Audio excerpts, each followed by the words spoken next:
He looks so... He's like, oh. You're not paying attention to me. I'm going to go over here now.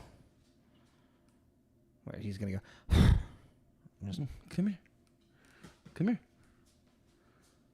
Yeah, just take a seat. Take a seat. Sit down. There you go. Good boy. Good boy. Good boy. We got Mr. Big. You want that to be the order? Sure. All right. This is Tommy. This is Jacob. This is Tommy and Jacob's mixtape.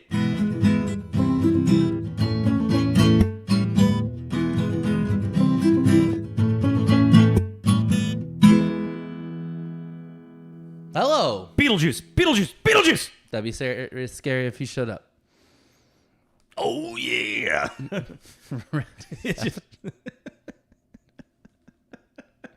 That's a Family Guy joke right there.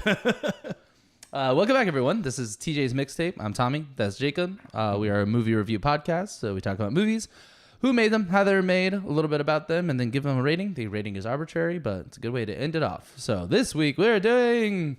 Beetlejuice. Beetlejuice. Beetlejuice. Well, the first one. Yes, not Beetlejuice Beetlejuice, but today, or when you're listening to this, Beetlejuice has come out. Well, Beetlejuice has come out. So we thought it'd be fun to look back on where it all started. Money. Money. Money. I mean, it's kind of crazy how long it took to make a sequel at this point. I don't think it's crazy at all. I don't think it needs a sequel. No, it doesn't. Yeah. But I don't know. It just kind of feels like the heyday of Tim Burton is past, and that's why he's trying to do a sequel. Yeah, I know. But it's like remember me. Yeah. Like there was a minute there that Tim Burton was making everything, and now he's still making a lot of stuff. Yeah. I feel like the Alice in Wonderland time would have been the time to do it.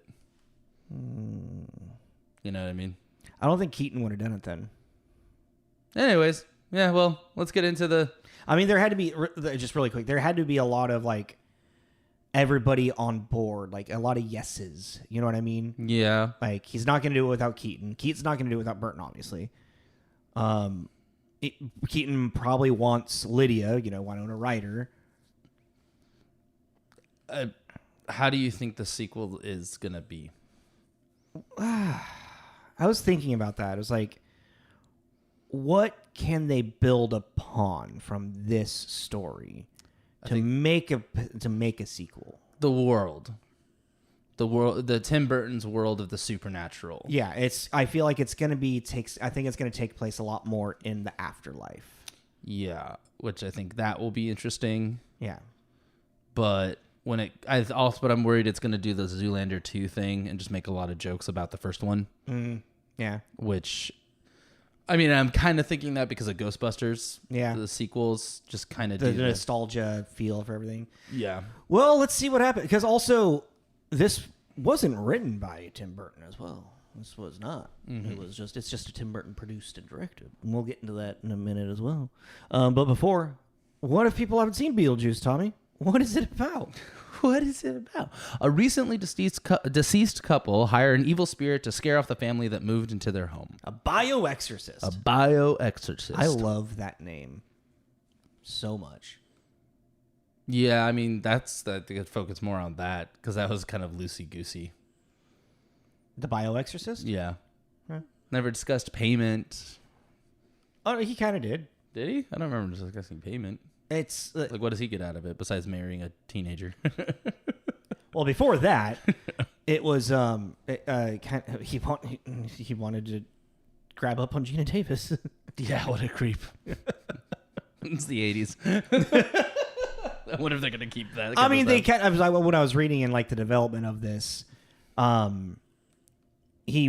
originally the script was a lot darker.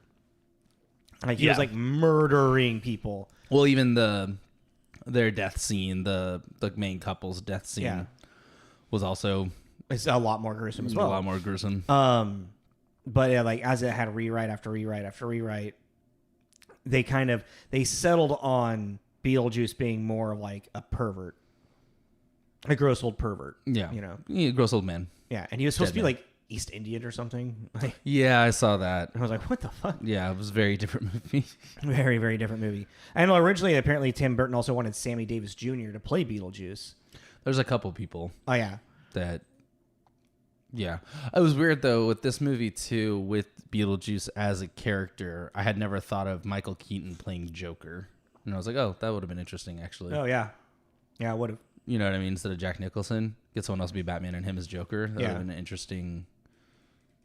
Not bad. No. I think he would have been a pretty good Joker. Oh, yeah. I mean, well, Mike Keaton's just a great actor. Yeah. You know? When did this come out? March 30th? March 30th, 1988. Yeah. Also kind of a weird movie for March. Well, I feel like the targeted of time on movies didn't really start happening until like the mid 90s, late or early 2000s. Where it's like, oh, this is clearly this released around Halloween would be fun. Yeah. But they're just like, oh, the movie's done. When's the next release date? March? Cool. Yeah. Okay. Well, and I was gonna say, well, that's silly, but it worked. I mean, this is a Yeah. fan favorite, and I think for good reason. I think rewatching it today, it still holds up pretty. It really does. It has a pretty cool aesthetic, humor. You know, I mean, fucking Catherine O'Hara was killing me. Yeah. She's fucking hilarious. And I was catching new things she was saying. I was like, yeah, this lady is out of her mind, and Yeah. I'm here for it. But yeah, let's get into it. So, writers and okay. So this has a little bit of a duo thing happening. Yeah. So the story was written by Michael McDowell and a Larry Wilson. Yes. They came up with the story. Michael McDowell's, I just wrote down Thinner and a lot of episodes of Tales from the Dark Side. He's also was a writer with For Nightmare Before Christmas with Tim Burton as well. Yeah, I was going to put a note next to that. It says an adaptation on the Nightmare Before Christmas credit, and I wasn't sure what that meant. And I didn't catch that. I didn't know if you knew what that meant. No, because I didn't catch that. I would have looked into it. Oh, yeah, and I didn't really. I looked up. I got a couple different answers, and I got confused. And you being gone to school for theater and stuff, I thought you might have an idea what that means. I mean, it's an adaptation. But I mean, for what or from what? You know what I mean? Like, did he adapt something later, or did he adapt something to you know? I just got confused. I didn't catch that, so I didn't do the research. But yeah, Michael, And then Larry Wilson, who then also went on to do screenplay. Mm-hmm. So Michael didn't continue, but Larry did. Yeah. I wrote down Addams Family and Little Vampire. That's all I wrote down too. Because I really enjoy those movies. I remember Little Vampire being cute. I've never seen Little Vampire, but it's just you see the aesthetic that we're going. Yeah, for. Yeah, exactly. And then our last writer who was involved with Larry in the screenplay writing credits was Warren Skaaren. Yeah, Skaaren. Who was a writer on Beverly Hills Cops and Batman with Tim Burton's Batman. Yeah. He's mainly a producer. Yeah, a lot of producing credits. And something else I thought was kind of crazy. This only had a $15 million budget. I mean, that's a lot of money for the 80s. Well, yeah, and I know that $1 million was used on special effects, which is crazy. But wow, it ended only $1 million. Yeah. I feel like that'd be more. And then it grossed $74.7 million, so it's successful. I mean, would you say that this movie kind of Michael Keaton was kind of already like a popular actor in some stuff that he had done, but this movie really kind of like I think shot him into a new stratosphere. And then Batman shot him into another stratosphere. I think obviously like an expert, in these kind of things. I don't know if this is going to sound absolutely stupid, but this movie to me kind of changed a lot in the industry at the time because you really got so like with Tim, let's go into Tim Burton and so our director is Tim Burton, who's Tim Burton, who we did in Planet of the Apes, who we talked about in Planet of the Apes rather, but like Tim Burton getting his big debut with Pee-wee's Big Adventure, and then basically going into this, and then Batman kind of really wow, that was a long brain stop. Was the putting Tim Burton on the map basically, and I think that he did actually change a lot when it comes to film because of the having these really dark movies that aren't horror movies. Yeah.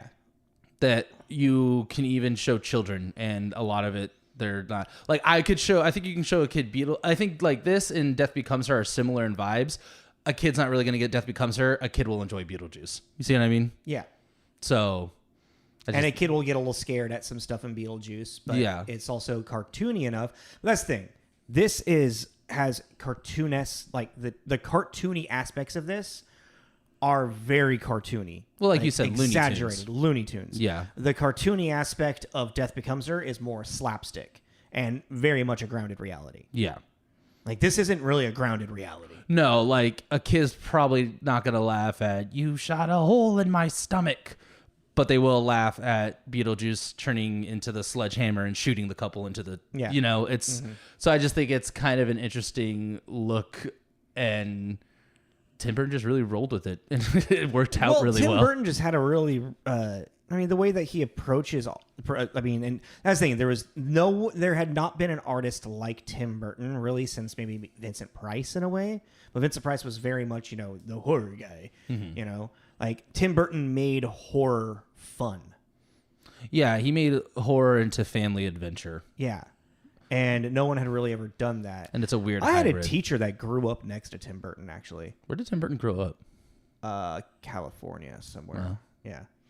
But yeah, no, one of my English college teachers, he was older than hers, but she's remembers going over and his room is filled with Universal Monsters stuff, and he was a fucking, he was a horror kid. Yeah.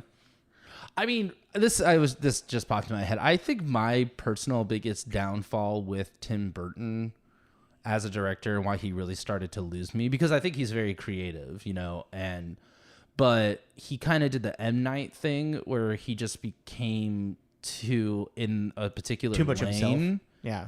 Because even I think one of his biggest downfalls is constantly using Johnny Depp. Yeah. Or Helena Bonham Carter. Yeah, and they're great, for the roles they've been in, and I love Carter a lot, but it got real. Carter? Helena Bonham Carter. Yeah. I really like her, but I got really tired of seeing her in Tim Burton movies. Yeah, because he was oh cool, a new Tim Burton movie's coming out. Who's it gonna be? Johnny Depp and Helena Bonham Carter, and you're and Corpse Bride. And Alice in the Wonderland. And Sweeney Todd. And, I forgot he did Sweeney Todd. I don't know why.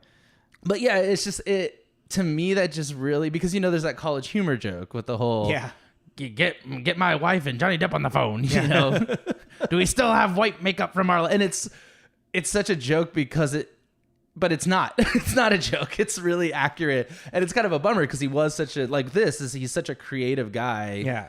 Especially in his early stuff, and then it just became it became the Johnny Depp and Carter show, the Depp and Carter show, basically for his career for a lot of stuff. Everything after Big Fish, kind of yeah, and it was and I think that's what's weird because it's getting this. You got Michael Keaton, Alec Baldwin, Geena Davis, and you're putting him in this really weird universe that you really wouldn't see him in. Okay, cool.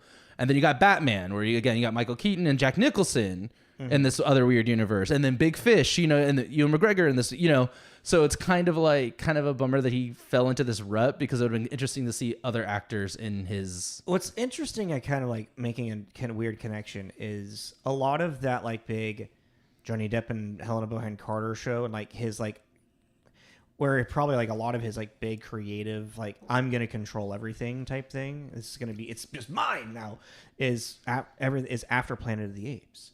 And the shit show that was. Oh, that's an interesting observation. Yeah. Because even Corpse Bride, it's claymation, and it fucking looks like Johnny Depp. And the bride looks like Helena Bonham Carter. It's kind of even you can't escape him even with voice actors. Yeah. Because they modeled him after him. But yeah, I mean, I think that's what it is too. I used to really, really like Tim Burton, and I've come to realize I like Tim Burton's earlier stuff. What is your favorite Tim Burton, would you say, actually? Sleepy Hollow's up there because I like the aesthetic a lot. Yeah. The aesthetic's really cool. I forgot that he did that as well. And that is to me, that is the most horror movie Tim Burton movie. Horror. Like horror, but still has his kind of thing, you know? Yeah. But it's a straight up horror movie. And I love that Christopher Walken is The Headless Horseman. Yeah, it's like, I don't know why, but I think it's fucking hilarious. He's like, you know. He's fucking terrifying. Probably my favorite is Dark Shadows. Really? I love Dark Shadows. I don't know what it is about that. I find that movie really funny and really I haven't seen it though. Yeah. So I just thought what I have seen makes me go, ugh. Yeah, I really like that movie. I don't think it's the best one, but there's something about it that it clicks. Fair. How about you? My favorite's Edward Scissorhands. I find that movie to be so depressing. Yeah, that's why I like it. Oh, I can't do it. But it's depressing, but it's like it's a fairy tale is what it is. It's like it's an inverted fairy tale. You know? Yeah, that's true. And that's like I just feel like the writing and the world and the acting in that movie is just like so. It's like I feel like that's peak Tim Burton. What do you think his best movie is? What do you mean by best? Like just maybe not your favorite, but what do you think is just the most well-made movie he's done? Because I have mine, and I'm curious if we meet. I mean, Big Fish is up there. That's mine. I think that's probably. But I think Sweeney Todd actually is better, and like really because the way that he approached that musical and made it tangible to people that don't like musicals. I feel that's fair because that is a musical that I will actually happily sit through, and I can't stand. And it's very Broadway musical. It's very broad, and the way that he even like because it's the same music on the stage show, the blood is done with like streamers, you know, like little ribbons and whatnot, which is a really cool thing. Like, kind of give that idea of the blood spraying, and he really leaned into that like Caro syrup spray. Yeah, Kill Bill static. Yeah, like and Mortal it's Kombat. Just like the aesthetic in that movie is so interesting and cool, and yeah, I mean that's I think is probably his best one. But Big Fish is like right there next to it because I need to rewatch Big Fish. I can't fully remember what the metaphor of that movie is because isn't it? It's more of like it's dealing with like father-dad issues, right? Yeah. Long story short, that is the end result. Yeah. Is the son is having an issue with his father lying to him his whole life. That's right. Yeah. And then goes through a journey of understanding why he was doing that. Mm-hmm. And maybe because of the ground of it too, like the building block, but Batman, I would say his Batman movie is probably one of the best comic book movies. Has that Icons on Earth show that we watched kind of like brought a little bit more it made the gears turn of just like for the time, especially coming off the tails of Superman. Yeah. And after the Adam West show, what he did to create the Batman that we know now, basically on the screen. Yeah. Like, if it wasn't for this, you know what I mean? And it's like kind of crazy to think about because it's like we went from Tim Burton's Batman Returns and then somehow got to Joel and just took Adam West back 1,000 steps backwards in the wrong direction until we came back around with Nolan, basically, you know? And you're kind of like, wait, whoa. What happened there? Like, wait, pause. Because it's also like it's like getting tricked by an ex-girlfriend. Like, come on. Well, it's also like get in this room. It'd also be something if Tim Burton's were panned, but they were really well received. So you're like, wait, why did we fuck with the formula? Like, but anyways, that was a long time about Tim Burton. Okay. I mean, we could talk about Tim Burton Batman stuff for an hour on its own. Yeah, but it's like it's just Tim Burton is an interesting case study for a director in a lot of ways because that's why it's like when I see him do something outside of like the idea of the horror comedy thing or like family friendly horror stuff, I'm like, really, Tim Burton's doing that? Like when it was first announced that he was doing Planet of the Apes, I was like, huh? Yeah, but now with thinking about Batman, there's something about that. It's like that should work. That should have worked better. Yeah. But it's even like, or I think mine for me, I think Mars Attacks is the weirdest. Like Tim Burton doing an alien movie? But that movie's brilliant. Actually, you know what? I'm going to tell you, that's his best movie. I would love to review that one day. Oh, dude. I just want to watch it now. Yeah, I love that. I love that movie. I don't care what anyone says. It's the weirdest ensemble cast movie, I think, on the history of the planet. Like, it is. It's so weird. God, I love that movie so much. It's like, okay, we need a really sleazy casino owner. Jack Nicholson, great. But he's also playing the president. Are they the same person? Not at all. They're completely different characters. It's wild. It's almost like Jack Nicholson like walked into the reading and was like, President, all right. Hey, who's playing the casino one? I want to do that too. All right. We're beating around. Let's get into starring. Yes. So, I mean, we've talked about it a little bit already with Michael Keaton. So Beetlejuice is starring Johnny Depp and... Jesus Christ. This is before Tim Burton and Johnny Depp fell in love. Yes, before they had their baby. But yes, so I guess let's start with our couple that I mentioned. Is played by Adam, who plays Alec. Alec Baldwin, who plays Adam, the husband, who we talked about in The Shadow. Not too long ago. He's in 30 Rock. We also talked about him in episode 25. Oh, yeah. Final Fantasy Spirits Within. I was thinking about the fact that we did that movie so early on in our... that was a bold move. Oh, I feel like. To do that movie so early on in this show. I feel like we did a good job talking about it, though. That was a fun episode. Yeah. Terrible movie, but... Yeah.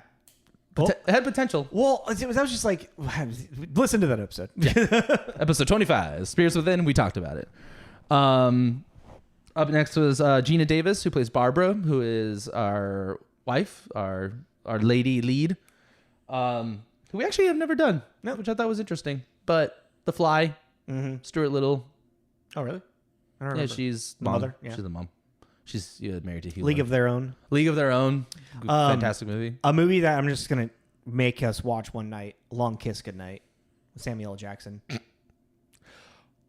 I had so many thoughts just running through my head when you said that. What the? Reoccurring character on Grey's Anatomy for a bit there. What is A Long Kiss Goodnight? She plays like a sleeper agent. Oh, badass lady thing. Yeah, cool. Who'd you have next? Keaton. I mean, I had Keaton first, but well, because he's the title. Yeah, but he's in the movie for like 15 minutes. I don't know, 20 minutes, maybe.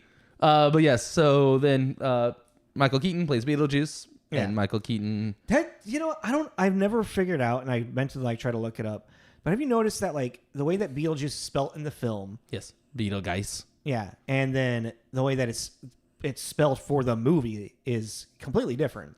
I think, and that's kind of what we were saying about the sequel and the lore thing. Mm-hmm. I think that has something to do with the fact that he can't say his own name, so he probably can't spell it. Remember, like when they find the ad, he made the ad, so that's my only thought. Is he can't. I never thought about that. You know what I mean? Yeah. I think it's some kind of rule about summoning him. Yeah, it's a It's a Rumpelstiltskin thing. Yeah, but it's a what's it called? Failsafe. It's like a failsafe. I never put that together.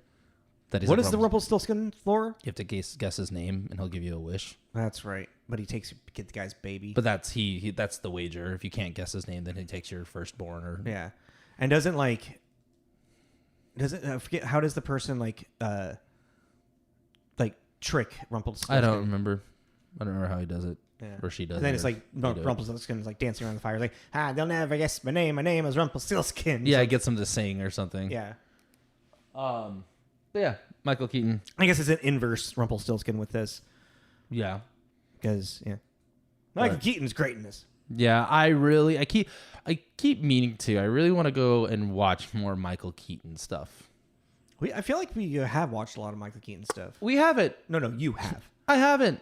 I mean, when I look at his list, there's a lot of stuff that I have on there that's him because I'm like, it has a terrible rating, but he always picks interesting sounding things. Oh yeah, like kind of like why? A lot of the time it's like why? Like he has his Dogbert in Much Ado About Nothing is hilarious. Or he has like one where he plays a hitman with dementia that has to solve a murder before his. You're like, Memento? What? Yeah, I don't know. And it's like him, but he's like kind of older, and it's him on the piston. Yeah, I don't know. I was just like, I've been trying to get you to watch Life for a while. Yeah, that's really sad though. That's a very sad movie. Mm-hmm. I don't really like watching sad movies anymore. I'm like, why? I'm sad all the time. I don't need to watch a movie to make like, I don't know. Anyways, on that note, up next we had Winona Ryder, who plays our daughter, Lydia, lead young teenager character. Lydia. She's such a Tim Burton girl. Yeah, she is. Well, what I say, Tim Burton's version of a Manic Pixie Dream Girl. I am utterly alone. Yeah, we gotta figure out a term for that. Moth girl. I don't know. Oh yeah, right. Sorry. But yeah, Winona Ryder, Stranger Things, Girl Interrupted, Edward Scissorhands. Apparently she's in A Scanner Darkly, and I don't remember her in that. I don't really remember that movie. Yeah, she is. Because who are our leads? Are Keanu Reeves, Robert Downey Jr., and Winona Ryder. Who's the third guy? Oh, Woody Harrelson. Is it Woody Harrelson? Oh yeah, and he's all like conspiracy guy. Yeah, okay. And Winona Ryder is Keanu Reeves' girlfriend. Right, and he's like a UC, right? God, what a hot couple. Sorry. Well, I mean, they were a couple in Dracula. I know. Hot couple. Yeah. Yeah, Winona Ryder. Who'd you get? I can speak in an English accent. It's like that movie's fine except for him. Like everything about it's fine. But Dracula, I need to get out of your castle. Hath thou leave your castle?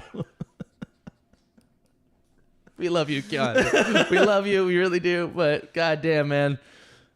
His acting got better with years. No, it did 1,000%. Yeah. But it's just like, that's also, I'm sorry, just for that movie, that's just a weird, that'd be a fun one to review to see who else they had lined up for possibly offering it to, because that was not at his prime. No. Like now, yeah. Like now he could be Van Helsing and he'd be a great Van Helsing. Like John Wick killing vampires. That'd be fucking sick. Let's not walk down that path. Okay, after Winona Ryder, who do you got? Catherine O'Hara. Yeah. Who this is, I am convinced this character was, who's he play? What's her name? Oh, Delia. I'm convinced that Delia is Moira from Schitt's Creek, just older. Yeah, more or less. I'm convinced that this was the inspiration for that character. She probably dug a little bit into it, but like more, 100%. Catherine O'Hara, actually, she's Canadian. She was part of like the Rick Moranis, John Candy group of people that did like improv and whatnot in Canada. Well, yeah, I mean that makes sense though too with Home Alone. Yeah, exactly. And, but yeah, for those that don't know, she was Sally in Nightmare for Christmas. I always forget about that. Well, not the singing voice, but the voice. Speaking voice. That's when they back in the day. If you didn't know, they always had two. It's singing and speaking. Yeah. I mean, still sometimes that happens. Not as often anymore. I got Glenn Shaddix next. Yeah. Because I wasn't gonna talk. We're not gonna. I don't really want to talk about it. Okay. Yeah. Because also he was the voice of the mayor in Nightmare for Christmas. I didn't realize that. I didn't know that either. And then once I read that, I heard it. Yeah, same. Yeah, I was like, oh yeah, there it is. Oh, and we also talked about him in Planet of the Apes too, because he was the big orangutan governor, mayor or whatever, ambassador or whatever. But yeah, it is interesting to like see just like how many of these people like continue to like. It's not only like Tim Burton probably like seeking them out, but them like if Tim Burton's like, hey, do you want to do this project? They're like, I will work with you whenever you need, Tim Burton. Well, yeah, and it's obvious, there's like it says that, not saying that they weren't a pain in the ass at all, but they were workable enough that Tim Burton was fine being around, because if they were a huge pain in the ass, he would have been like, nah, exactly, yeah, I'm not gonna do that again. Like, never mind. But yeah, but that's even the thing though. I think that's fine. Like having a rotating door of people that you want to use. I mean, Christopher Nolan always like uses Michael Caine in almost everything. Well, yeah, that's fair. But it's like that's fine. But then when it comes down to that, a circle jerk between three people, kind of that's when you start to lose. It's like Martin Scorsese loves using Leonardo DiCaprio and Robert De Niro. Yeah. Nolan is his only one. Michael Caine, Christian Bale's in a couple of his films. Yeah. Just the Batman series. Well, yeah. Did you... This is a weird rabbit hole to go down. Well, yeah. So do you want to give us our scores? Yeah, let's get into reviews. So on IMDb, this has a 7.5 rating. And then on Rotten Tomatoes, it has an 82% tomato and an 82% audience. So I would say it's generally favorable. Yeah. What are you looking at? I just had this thought. I was like... well, you told me to get reviews and you're not ready for reviews. No, I am. I got them up. But I was also just looking and it's like, it looks like there's only like 7 or 8 movies out of his 40 that star Johnny Depp. I guess that is a lot. That's almost a fourth of your movies.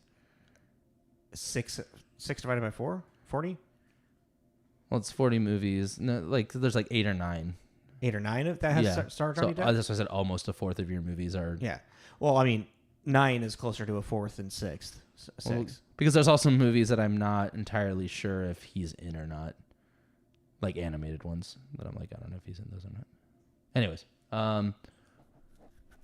Beetlejuice, back to that. So on Metacritic, it has a 71, which comes to generally favorable, with 14 positive, 4 mixed, and 1 negative. Giving it 100 out of 100 was Desson Thompson at Washington Post. Hilarious. The joy of Beetlejuice is its completely bizarre but perfectly realized view of the world, a la Gary Larson's The Far Side or The Hitchhiker's Guide to the Galaxy. Oh, wow. Which I was like, that's a very interesting... How old is that book? Comparison. Very old. Yeah? Yeah. Really? Yeah. Huh. But I thought that was because I was like, well, that actually... Yeah, that's... that they live in a similar vein because Hitchhiker's Guide is such a bizarre world, but it works for... Yeah. You just kind of go, oh, this is... The dolphins are aliens, and the whole time they've been warning us about the end of the world, and we just have never been able to communicate with them. Yeah. And then they fly off to space, and then we are destroyed for a highway. Makes total sense. You know, you just gotta go with it. I forgot that was the premise of that fucking movie. Book story. Oh, and then Roger Ebert is our mixed. He gave it a 50 out of 100, or his star system, but you know, whatever. That's not. Gets off to a start that's so charming and never lets it down. The movie is anticlimax. Excuse me. The movie is all anticlimax once we realize it's going to be about gimmicks, not characters. Well, that's an interesting take on it, actually. Yeah, because it's not wrong. Yeah. There is no real super character development of anyone. Yeah, I was actually trying to think about that while watching this, and yeah, like where I was going to get into that conversation later, but yeah. We'll talk about that when after you're done. But and then the negative, I picked the 25 out of 100 by Mike LaSalle at the San Francisco Chronicle. It's 2 hours of your life wasted. Time once spent that can never be regained. Don't go. Don't do it. Was just okay. Yeah, it's not everybody's cup of tea, I guess. Whatever. But kind of going back to what Roger Ebert was saying. Yes, I think that's a good place to start, isn't he?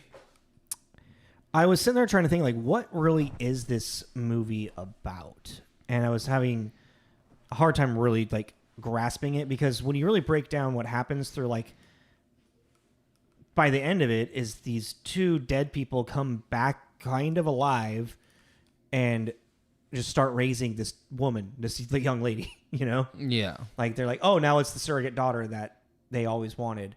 Because... that's the thing is at the very beginning of it, they're talking about trying again because they want to have a family, but something's not connected. Yeah. Something's not attaching or something's not shooting. Yeah. Pew, pew, pew. So that's kind of like their arc, really. And also their death was premature, life was taken from them unfairly. You know. Yeah. So I was sitting there, but then it's like, then you have this like journey through of like who Beetlejuice is and him just being a bio-exorcist, and like it turns into like, well, they just want their home to themselves. They don't want these living people to come in and like redecorate and ruin their happy family abode type thing.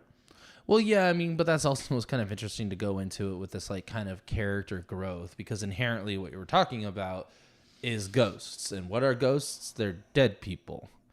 So how much growth can you now have as a dead person that's stuck in this house? Maybe acceptance into the afterlife to then ascend to heaven or hell. Whatever afterlife you believe in or what it is, you know? So you're kind of like, well, just inherently in the DNA, there is no growth that can happen, because even then the only growth that can really happen is acceptance. Yeah.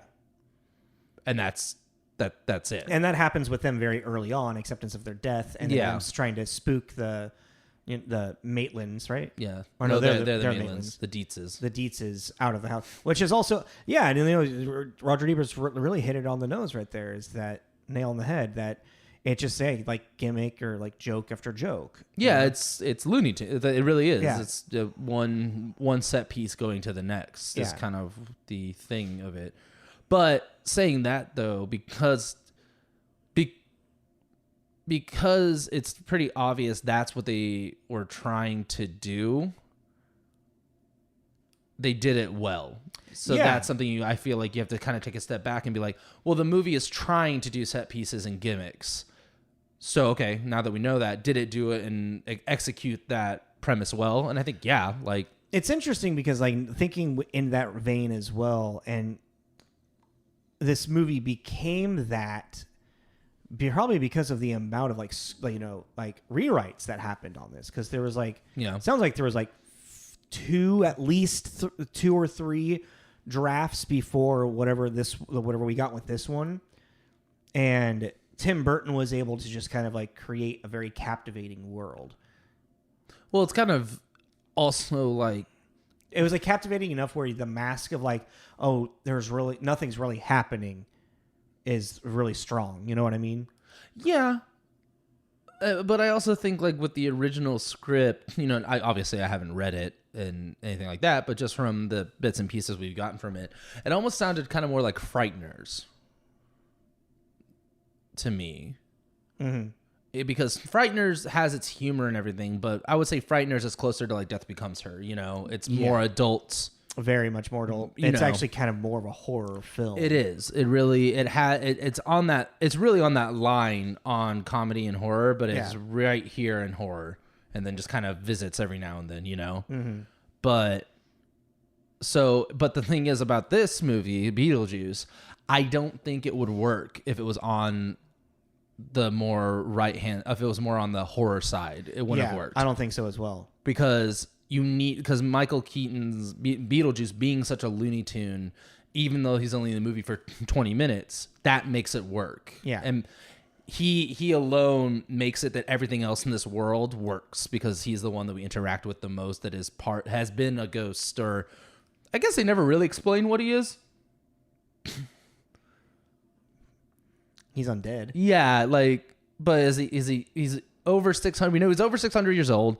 He was the assistant to this lady, this other ghost lady, the caseworker, but we don't really ever get what there was like a talk, like an explanation at one point where he was a man who killed himself because his wife was cheating on him, and he hung himself, but he hung himself wrong, so his neck didn't break, so he slowly sat there and died. Yeah. Where'd you get that? It's in Wikipedia. Oh. Like, that's in an earlier script. Oh, that's something else. The death jokes they make in this, no one would have the balls to do today. We'll see what happens in Beetlejuice Beetlejuice. I don't know. I think that's my kind of more interested, morbid curiosity about it, because the jokes in this about self-harm and death and stuff, they're fucking hilarious. Yeah. But man, oh man, they are not in good taste a lot of the time. I'm beginning to think we didn't survive that crash. I'm not your coach. He survived. Yeah, there's the fucking ring on the finger. He's like, don't worry, she didn't mean nothing. She meant nothing to me. She meant nothing. Yeah, it's very in the 80s, 90s sense of humor, and I love it because I think that and I get why some people may have a problem with it, but just the complete and utter lack of concern, awareness. about to take such a serious topic as death, whether it be murder or self-harm or whatever, or an accident, whatever happens. Yeah. And then they just make it just a punchline throughout the entire movie. Well, I mean, that was a thing happening through the 80s. Yeah, I know. You know, yeah. But I'm just saying, like, I think this is one of the best examples of it where I mean, Heathers is really good too. I've never sat through Heathers. Yeah. So if it's like this, I need to check it out because Oh yeah, no, Heathers is it's making fun of suicide. And I just think that for some people too, this is very therapeutic. Yeah. To sit there because it's something that happens. It's going to happen to everybody. It's death. It is the inevitable end of the road. So I really enjoy the morbidness of just these jokes, and it's still to this day still really funny. How do I look? There's no mirrors on this side. Oh, you look great. You look great. Oh, really? I was feeling a little flat, and you're like. It's like it's zombie dad jokes. Yeah. And I really enjoy it. I think also the container of the movie itself being it's like the way that how it lives in its own world. The jokes fit, and I think it's like you're not what am I trying to say? It handles the topic with care. Is the best way for me to say it. Yeah, I think that's right too because they're not in distaste. It's this is how, like, there's just a reality to it, like you were saying. Yeah, people die. Some people, like a beauty queen, might slit their wrists. Well, that's an interesting kind of to jump on board of what you're saying too. It's the people that it happened to are making the jokes. Yes. It's not making the joke about them. Yes. They themselves are kind of in this acceptance of, well, this is what happened. Yeah. So, yeah. And I'm here now, so what am I going to do? Death is a waiting room. Yeah. You know? Well, even then, like, what does Ortho say? He says, which killed me, those that kill themselves become civil servants in the afterlife. Yeah. And actually that was I thought was pretty clever about the writing too, is that throughout the movie they are making, like, the living people are making these little quips about the afterlife, and they're right. Yeah. About the plot and everything, but they're just making a little quip and a joke, and they don't realize how right they are. Yeah. Which is like, if there is an afterlife, that's probably what a lot of it's going to be. I'm not saying it's going to be a DMV, but these jokes you make are going to be like, oh shit, really? You know, like, I was totally kidding about that. Well, and it's like, what's really like, so breaking down is kind of like even just like the structure of this film. What the things that make it successful is our main couple are just a very homely two people that live a very simple life. You know, Adam has his model of the town in the attic. She's, you know, a housekeeper, like she keeps the house, you know, she's a housewife, housewife type, you know, and they're sweet, they're young, and them dying in a car accident is a tragedy. It's an actual like tragic accident, you know?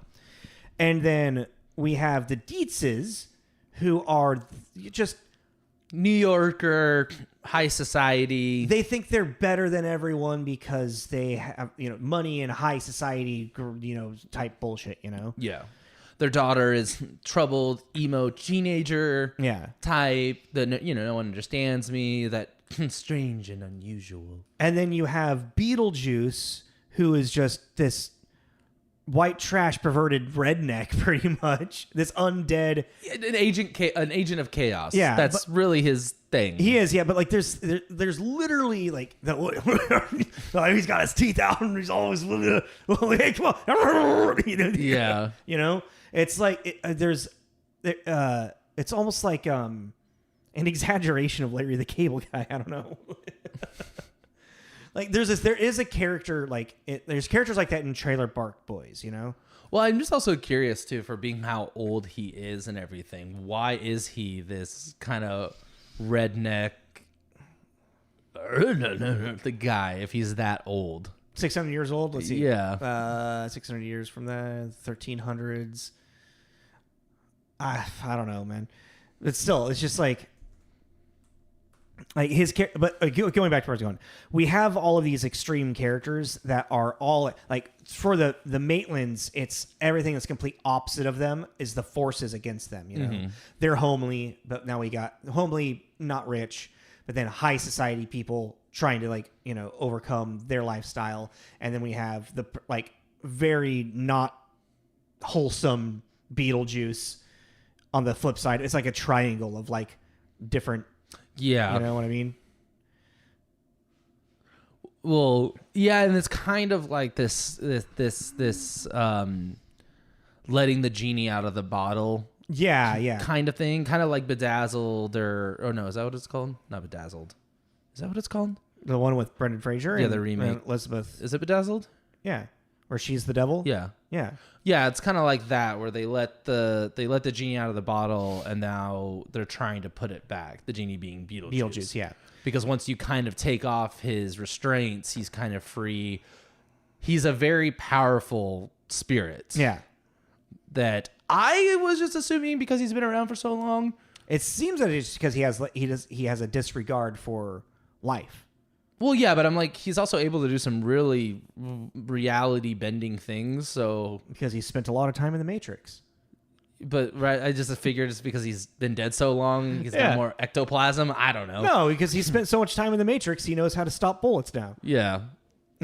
I just realized that. Yeah, I don't know. It's interesting. There's a lot of unanswered questions in this movie, but You don't really need them answered. No, but it works. Yeah. It works for the world. world. But what's weird is like it's not explicitly answered, but it's enough information and world to go building for you to just see like, oh no, it's because of this. You know? Yeah. And that's what makes this fun and, you know, good, really, is the fact that you don't need everything spoon-fed to you. You just kind of accept it. Yeah, I mean, there's and it makes sense still. Well, there's like a couple, like I still don't really understand the whole marrying Lydia thing. I didn't really. That came out of left field, but that's also, that's such a old trope for things like, the damsel in distress, the young girl being thing. Well, I gotta get married. I'm legally ignorant, you know, so I gotta get married if I'm going on the other side to stay over there. You know what I'm saying? You know? Yeah. So it's more of it's the forced narrative of the bad guy wanting the young girl. You know? Yeah, and it's kind of, that is something that it comes out of left field, yes, but we just accept it because of the rules of movies. Yeah, you know, no, totally. But I just kind of wish there was something more there. explanation. Like, I don't know, like if he's married to someone that's alive, it tethers him to the real world, so you can't send him back. That's what he was saying a little bit. Kind of. But again, that's we as the audience is sitting there kind of filling in the blanks a little too much. Yeah. But you also don't need to question it that much. I think you do. It's kind of it becomes the final climax. I mean, I guess also could be what you're saying too, is that he's just this pervy demon dude. Yeah. And he saw an opportunity you're constantly making pacts with Beetlejuice. He's always looking, he's Rumpelstiltskin. He's always looking for something out of it, you know. If you're good at something, never do it for free, you know. Yeah. So I guess that could be he's a stakeholder. He's a con man. Yeah, he doesn't even care about getting married. It's just he wants something out of it, and that's something he could get at that moment. Yeah. I guess. Yeah, I guess I can leave it there. Yeah. Yeah. Because I feel like if you overthink this movie too much, it ruins it. Yeah, that's true. It really is just go with it. Yeah. I mean, because the fun of this movie is the Looney Tunes of it. Mm-hmm. You know, day, miso day, miso day, miso day. One night, oh man, I wanna go home. I can't remember the words right now. I don't remember now. Tally me banana. Catherine O'Hara's like face through that entire thing, just like, is so good. I was so into Catherine O'Hara in this. I was so into her. I was like, yeah. If you do not let me gut out this house and make it my own, I will go insane and I will take you with me. Okay.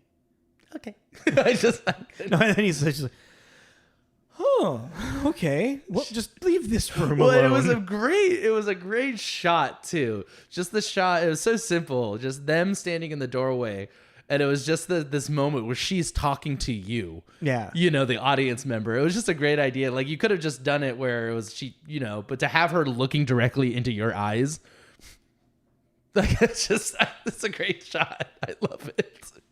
It kills me. It's really enjoyable.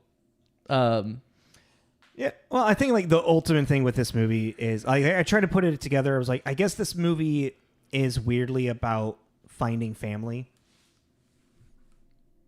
Yeah. You know, like becoming a family, finding family, because again, like going back to the beginning, like where it all starts at the beginning. What is that? Like all stories, we start at the beginning. What is that from? Anywho, they like I said, like they're talking about like trying again to have a kid, you know. So, and then very quickly, then all like again, like if you ever think it, very quickly you have Barbara. She's like, but I love Lydia. I care for Lydia. Like you've known her for like in a half an hour, you know. Yeah.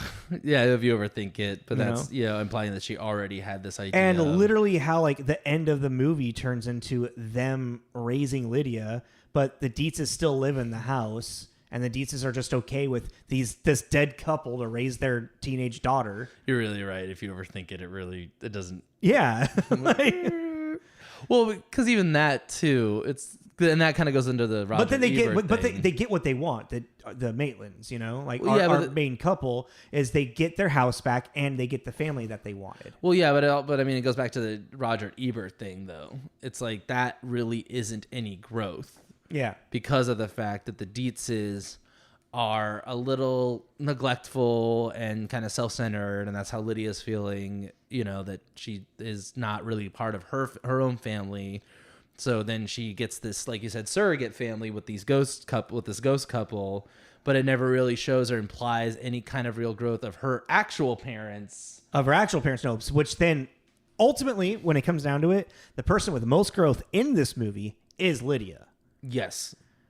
Lydia is the one real person. Because she goes from being the depressed a goth teenage girl wearing all black. And it's so funny when she's writing her note and like she has the having plummeted.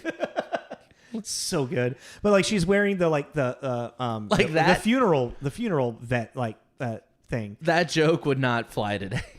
I think it could be done if properly done. Oh no, but I'm saying that take that. I'm not saying like I'm just saying take that and put it in something now. I think it could be done if it was done properly. But that's what I'm saying. Don't change it. I'm just saying that joke. I don't think that's... Anywho. She goes from that, and then you get at the very end. Now she's at the all girls school. She's not wearing black clothes anymore. She's in the the school uniform, and they're talking about like, oh yeah, I wasn't gonna dissect this frog because it's against my religion or whatever she says. I forget. Yeah, she said she claimed it was against her religion to get out of it. So she got a C, but then like, well, how'd you do on the math test? We were studying all week for that. She got an A, you know. She's now like applying herself for stuff. She's not depressed. So Lydia really has the biggest growth out of anyone. Yeah. And you see that in her like a little bit in characterization, but mainly in the costume change. She's now no longer wearing the all black and whatnot. Now she's in the schoolgirl outfit. Well, yeah, in white. And then even the conversation that she has, like you were saying, with Adam and Barbara is daughter coming home telling them about their school day. Yeah. An interaction you never really saw once her with the Dietzes, with her actual parents. And her actual parents are trying to use her the entire time to bring out the ghosts. To make money. So it's like her, like she's not cared for. Yeah. So now she has her caring family. So weirdly, this movie's about family. Yeah, and then with that note too, by the end of it, our main character becomes Lydia. Mm-hmm. So, which also makes sense why they made Lydia the main character in the cartoon show. Yeah. Other than the fact that she's, that was a weird time. Yeah. Well, no, because like the Mummy had a cartoon, Jackie Chan Adventures. There was just like a lot of really. This is so before all of that. No, I'm just saying that there was this period where they were just making. Oh yeah, they turned really any property into an animated. Not good. Yeah. Not good cartoons. They were just kind of there. Yeah. To fill up Saturday morning time airtime. Well, because every network was battling for Saturday morning cartoons. I mean, I remember Jackie Chan Adventures being fun, but I haven't watched that as an adult, so I have no idea. But I don't know. This whole movie is making me very curious about the sequel. Right? I mean, do you want to go see it in theaters, or do you want to wait till it comes out? It's probably going to come out streaming really quick. Well, I mean, it's not, I don't know. Let's gauge it when it comes out. Let's gauge it. Okay. Because if people are like, actually, then sure. But if they're like, which I feel like they're going to be, then I can wait. Because I mean, like, Frozen Kingdom got onto Netflix so fast. Yeah, it did. Like, kind of like head spinning quickly. I was kind of surprised because I went and saw that. Yeah. By myself, just for like taking myself on. God, what a horrible movie to see in the theaters. What, Frozen Empire? Yeah. It was fine. I can't sit through it. Oh, it was, I mean, well, you don't have an option in a theater. That's fair. Yeah. But in the theater it was fine. You know, it's big blockbuster, whatever. But yeah, I was really surprised about how quickly. But that's the thing though. It's like, I'm not saying that hoping for terrible movies, you know. It's a lot of time and money and. No, it'd be great for it's just like, it's how this movie is really, it stands alone so well in its beginning, middle, and end of like what happens. And even at the end of it, we essentially believe that Beetlejuice, oh wait, no, he's in the waiting room at the end. That's right. I forgot. He's like, he could be dead, but it's like from the sandworm. But no, there's the whole ending joke of him getting his head shrunk and whatnot. For stealing the guys. Hey, it's my making look for me. All right. Yeah, you're messing up my hair. Whoa! Well, but it's just like, I don't know, and I'm sure that you could agree. For the last few years now, we've just been in this kind of rut, this movie rut, especially when it comes to rehashing out old properties. Yeah. And they just kind of do whatever they want to them a lot of the time, and you're just kind of like, okay. And my biggest thing, especially because like I said in the beginning here, was this whole jumping back to the 80s nostalgic thing. Yeah. Like, it was great seeing Bill Murray in Frozen Empire like pop up, but there was no point to it. Yeah. At least with the first one of that. I guess that's a trilogy now? Is that a trilogy now? No, there's only two. Only two? Yeah, there's Afterlife and Frozen Empire. That's it. That's it? Yeah. Like the whole thing they did with what's his name? Harold Ramis. Harold Ramis. The way they handled that was really touching and really sweet. In Afterlife, yeah. Yeah. That actually choked me up. Oh, it did. It was because it was very sweet. It was a very sweet thing to do for him, and then he passed away, and you know, and they acknowledged it in a tasteful way. But then, you know, when Bill Murray showed up, I was just kind of like, oh, that's cool, I guess, but they're you know, and that's just what I'm worried about with this. Is this kind of, I don't know, it's like the, you know, Indiana Jones Dial of Destiny thing with Shia LaBeouf. He died! And you're like, oh. Is that what they do? Oh, that's it. In like one conversation. And I mean, they make it a plot point where it's kind of caused a rift between Indy and, what's her name? Sharon? No. I can't remember. I'm totally blanking on her name. It caused a rift because they lost a son. But the way the movie does it is very much like, he died! Vietnam! Jesus. And you're like, oh, that's it? They're like, yep. Later. Yeah, it was kind of because of all the weight they put into Shia LaBeouf being the next Indy. Yeah. Just having this kind of like, boop. You know, I haven't seen Crystal Skull. That's surprising to me. Yeah. And Dial of Destiny. Yeah. I think out of the two of us, I'm probably the bigger Indiana Jones fan. Would that be fair to? Yeah. But yeah, I watched it. But just by myself, and I out loud laughed when they got to the whole, because I was just like, it was so jarring, just like, oh, because I was sitting there like, oh, how are they going to do this? And they just didn't do anything really. Anyways, but yeah. Do we have anything else to say about Beetlejuice? Really? No, I mean, it's aged really great because Tim Burton, and I feel like Tim Burton movies just do because they have this really specific aesthetic. He's got a really great way of like making something feel timeless. Yeah, and it's because everything lives in these almost like, this might be super lame like analogy or symbolism, but a lot of Tim Burton movies just live in this little snow globe. In a pocket of their own world. Yeah, like universe. Just on a shelf in his house. You know, there's the Sweeney Todd world, there's the Edward Scissorhands world, there's Sleepy Hollow. I just picked 3 Johnny Depp movies and that was totally by accident.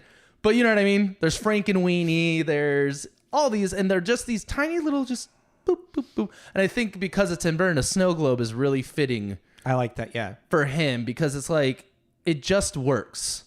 Yeah. In all of his movies, even Mars Attacks, he does have this thing about just making these little, and even his like not great ones. Alice in Wonderland, he was actually probably a really good choice for Alice in Wonderland because of this aesthetic. Well, I mean, it was his project, wasn't it? Yeah, but it's like, or even Charlie and the Chocolate Factory. Oh yeah. Out of Johnny Depp. Out of when that movie came out, I'm trying to think of another director that was really, I can't really think of anyone for Charlie and the Chocolate Factory. Well, okay, you're starting to get to this like level of thinking that there was like, and we don't know that the development was someone wanted to do this and they brought Tim Burton on. Mm-hmm. By the time post like Beetlejuice, and maybe Planet of the Apes was Tim Burton was brought on. We read about that. But when you're getting into like Edward Scissorhands, and then you're getting into Willy Wonka or Charlie and the Chocolate Factory, and then Alice in Wonderland, those were Tim Burton's creating these. Yeah, he's high. It's like I want to do Alice in Wonderland. Well, totally, but you still have to go to a studio. Yeah, but it's not the studio searching him out. No, I know. So then that means his creative control is. You're saying like, oh, he's a perfect fit for these people to do it. He is the perfect fit because he did it. Yeah.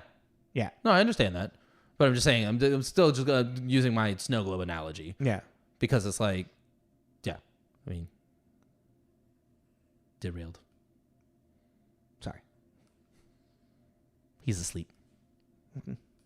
His eyes twitching. All right, we're at an hour. If we want to wrap it up. Yeah. All right, well, let's get into rating. I'm at like a 4 or 4.5. I was going to say nothing lower than a 4. Yeah. I mean, maybe just a 4 then, because it's like on a personal world 5, but yeah. I mean, I was kind of surprised because I haven't really watched it in a while.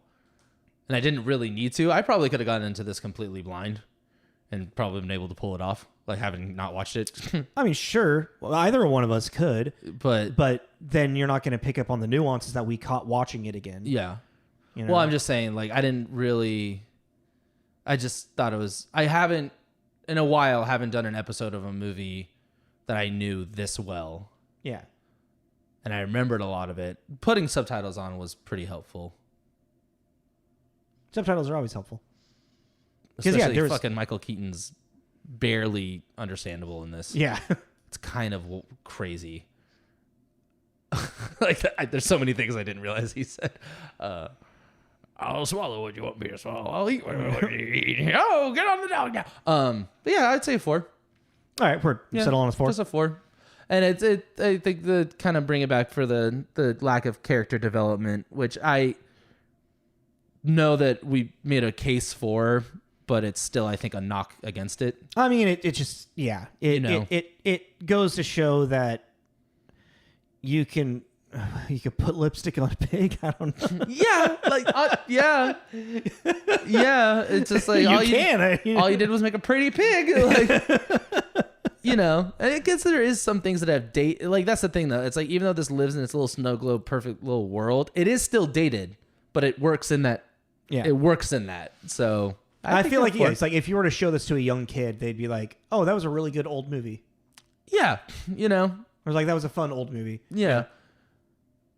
And it's I think it still works, even after all this time. So yeah, 4. Good. Cool. We don't know what we're doing next week. No, not at all. Zero thought. So I think we need to figure out Halloween first, and then we can figure out what we want to do for the next 2 weeks. Because the way you want to do Halloween is kind of, yeah. It felt very pointed. It did. I felt personally attacked. I didn't really mean it that way. Anyways, yes. So please follow us on Instagram and Facebook. You'll see all of our promos there for what's coming up in the episodes and stuff. On all those posts is a link to our link tree, and I'll click on that, and you will find anywhere you listen to podcasts. So you can watch us on YouTube or listen on Spotify, Apple Podcasts, so on and so forth. Just find the one you like, hit follow, subscribe, give us a rating. It helps us out. Self-produced podcast. This is Tommy. This is Jacob. It's Tommy Jacobs Mixtape. Beetlejuice. Oh, yeah. Smoke.